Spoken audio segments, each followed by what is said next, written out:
Welkom by hierdie oordenking. Ek glo dat jy in die vorige weke iets gevind het wat jou hart beïnvloed het. Dat jy God in die afgelope week ook in jou lewe raak gesien het.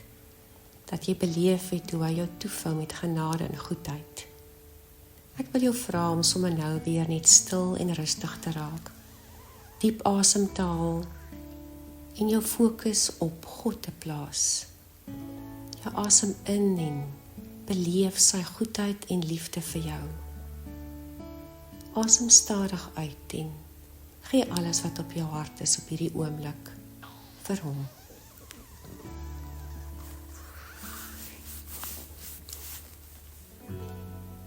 Het jy al deurskynend gevoel? Ek het. Soms het ek verkies om deurskynend te wees en was ek dankbaar daaroor wanneer ek in openbaar was en nie so goed gelyk het nie. Wanneer ek en my man op fietsryroetes was, loop ons dikwels by koffiewinkels in om lafenis te kry en dan hoop ek niemand sien my raak nie. Ons sien hierdie vrou met die deurmekaar bokster en die gesweete fietsryhemp raak nie. Maar daar was ook al kere wat ek gewonder het of enige iemand my regtig raak sien.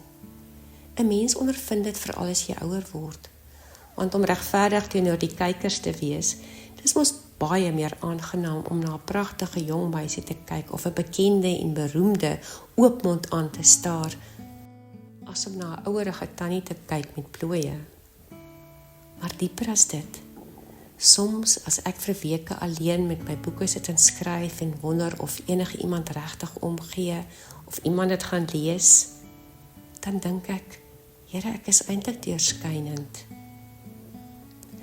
As jy soms wonder of jy raak gesien word, dink 'n bietjie oor die volgende. Dink aan jou geliefde en jou liefde mense. Sien jy nog raak met hoeveel omgee en bewondering hulle na jou kyk? Gee jy aan hulle erkenning vir hulle menswees deur hulle lewens met jou goedheid te bederf? Jou familie en vriende. Miskien is hulle nie baie nie, maar besef jy hoeveel kwaliteit julle in mekaar se lewens stort? Waardeer julle mekaar? Dalk kan julle dit 'n slag vir mekaar sê. En dink 'n bietjie aan jou Here.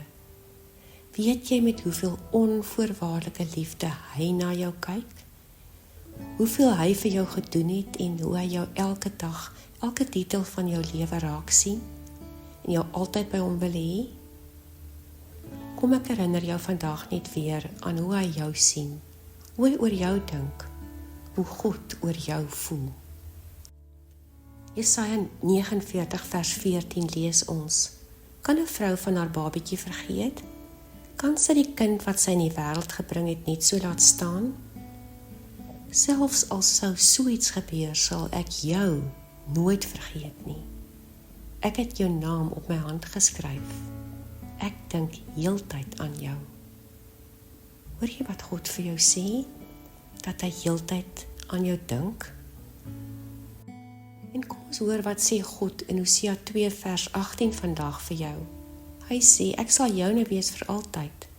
Tussen jou en my sal alles regloop. Ons sal aan mekaar getrou bly. Ek sal altyd aan jou getrou bly. Daarom sal jy weet dat ek die Here is. En dan lees ons in Sefanja 3 vers 16. As hy aan hulle dink, hoor dit, as hy aan jou dink, dan raak hy baie opgewonde en bly. Sy liefde vir hulle, ja sy liefde vir jou, maak hom rustig en laat hom tevrede voel. En dan in vers 17 van Sefanja 3, die Here jou God is by jou. Hy is vol vreugde oor jou. Hy is stil tevrede in sy liefde. Ja, God jubel oor jou. As jy vir God soos sy eie baba is wat hy vertroetel, as hy beloof dat hy altyd in jou getrou sal wees, as hy vandag vir jou sê dat hy stil tevrede in sy liefde vir jou is, dat hy oor jou jubel, dan kan jy mos nie deurskynend wees nie. Kom ons bid. O Heilige Here, vandag besef ek maar net weer hoe kosbaar ek in U oë is, hoe diep U my lief het, en met hoeveel sorg U na my omsien, omdat U my beter as myself ken. En dan weet ek weer, Here, U sien meer as net sien. U het my lankal in U hart gebere, omdat ek vir U kosbaar is. Dankie daarvoor, Here. Dankie.